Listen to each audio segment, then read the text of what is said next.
Hi, my name is Matikela. Welcome to my YouTube channel. So today I want us to also focus on when the record refused to be silenced. Oh, I love how God works in mysterious ways for the Senzumeyiwa murder trial. I like it.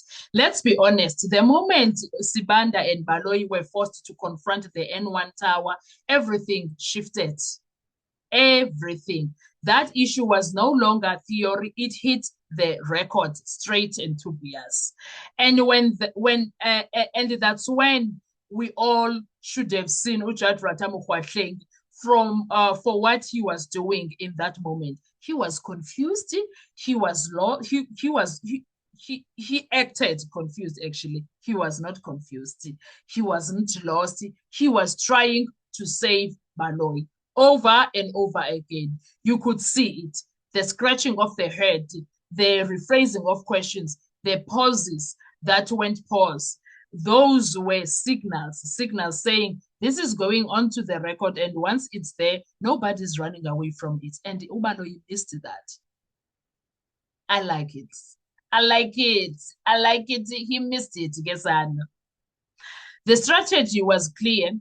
Adjourn, reset, come back, and find a way to escape that point. But this time it didn't work because Ntanzi broke the state's case cleanly, methodically, and publicly. On the issue of cell towers and cell phone, and suddenly Baloyi's behavior made sense. Why was he selectively reading calls? Why was he comfortable with Queenswood Tower records, but terrified of putting university? Why? Nedbank, N1, Phosphorus Towers on record. Why? Because Baloyi was never following calls call by call. He was cherry picking to towers, and the record exposed it. Now it explains this. How is it possible that on the 26th, Ntanzi is confirmed to be in police cell, yet his phone is pinging university, Nedbank, Phosphorus at the same time? You can't explain it. You can only run from it. And then there's the second fatal mistake that we see. They thought Ntanzi they thought they had identified Ntanzi's mother. They didn't, because Mama Nokanya is not Ntanzi's mother. I think they thought they did. They missed the target completely. And that mistake mirrors history exactly like when I just remember of something. It mirrors history because that is why at some point General Sibia was taking PKTT, thinking that they were the ones investigating his mess, trying to destroy the wrong people. Same arrogance, same miscalculation. So here's the question that was never asked and should have been asked. Baloyi, what exactly are you trying to prove with these cell phone records?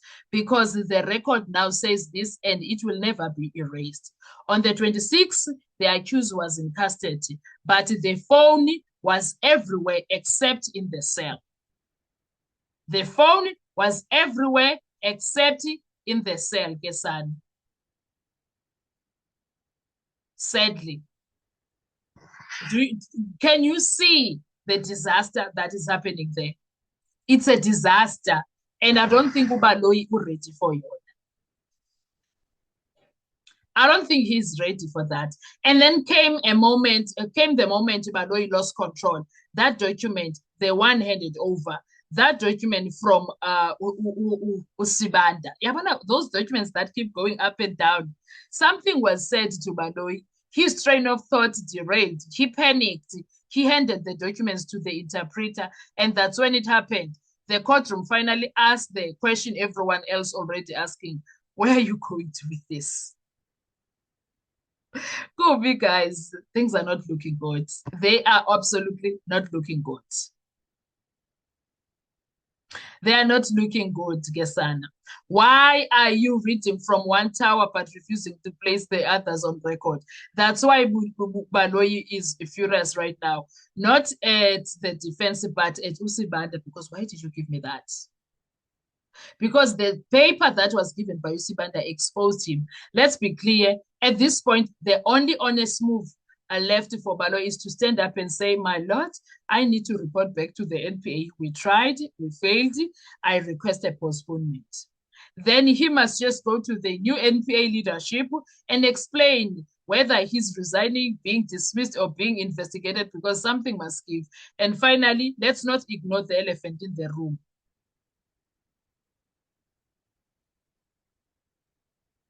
Let's not. The money that is being used for this case is too much. It's too much. The closer you watch Baloyi in that courtroom, the closer those allegations move to truth, because the behavior never lies. The record is sealed, the towers spoke, and this time adjourned, and this time adjournment couldn't save the story. There was nothing that they could do. It was a mess. Everything was just a mess. It was too much. Sadly for them. And now we don't know how to help them. Not that we want to help them. Sorry, no one can help at this point. Because one thing, these records that they are busy with is dangerous for them, and it's refusing to keep quiet.